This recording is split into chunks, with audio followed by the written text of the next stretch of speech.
എല്ലാവർക്കും നമസ്കാരം. ഞാൻ പുതിയ മലയാളം സിനിമയായ രുതിരം ഫിലിം കണ്ടു. ഫസ്റ്റ് ഡേ ഫസ്റ്റ് ഷോ ആണ് കണ്ടത്. രാജ്ബി ഷെട്ടിയും അപർണ ബാലമുരളിയും പ്രധാന കഥാപാത്രമായിട്ട് അഭിനയിക്കുന്ന പുതിയ സിനിമയാണ് രുതിരം. ഞാൻ ഫസ്റ്റ് ഡേ ഫസ്റ്റ് ഷോ ആണ് കണ്ടത്. എൻ്റെ ഒരു പേഴ്സണൽ ഒപ്പീനിയൻ പറയുകയാണെന്നുണ്ടെങ്കിൽ പടം നമുക്ക് കണ്ടിരിക്കാം. 2 മണിക്കൂറാണ് ഫിലിമിൻ്റെ ഡ്യൂറേഷൻ.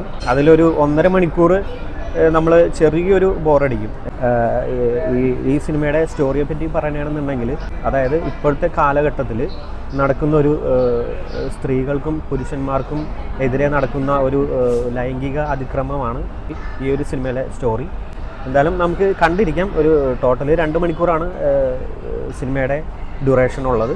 അതിൽ ഒരു ഫസ്റ്റത്തെ ഒരു 1.5 മണിക്കൂർ നമ്മൾ എന്തായാലും ഒരു ചെറിയൊരു ബോറടിക്കും. ദെൻ ആഫ്റ്റർ ഫിലിമിൻ്റെ എൻഡിൽ ലാസ്റ്റ് ഒരു അരമണിക്കൂറിലാണ് നമ്മളൊരു ഈ ഫിലിമിൻ്റെ ഒരു ട്വിസ്റ്റും അതുപോലെ തന്നെ നമ്മളെ ത്രില്ലടിപ്പിക്കുന്നതും ഈ സിനിമയുടെ ലാസ്റ്റത്തെ അരമണിക്കൂറാണ്. എന്തായാലും നമുക്ക് കാണാൻ പറ്റിയൊരു പടം തന്നെയാണ്.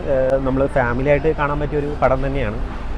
ഇതിൻ്റെ മെയിനായിട്ടുള്ളൊരു കാര്യം എന്ന് വെച്ച് കഴിഞ്ഞാൽ, ഇപ്പോഴത്തെ ഈ ഒരു കാലഘട്ടത്തിൽ സ്ത്രീകൾക്കും പുരുഷന്മാർക്കും എതിരെയുള്ളൊരു ലൈംഗിക അതിക്രമം തന്നെയാണ് ഈ ഒരു സിനിമയുടെ മെയിനായിട്ടുള്ളൊരു സ്റ്റോറി. എൻ്റെ ഒരു ജെന്യൂനായിട്ടുള്ളൊരു ഒപ്പീനിയനാണിത്. ഞാൻ ഫസ്റ്റ് ഡേ ഫസ്റ്റ് ഷോ ആണ് കണ്ടത്. അപ്പോൾ കാണേണ്ടവർക്ക് പടം കാണാം. Thank you.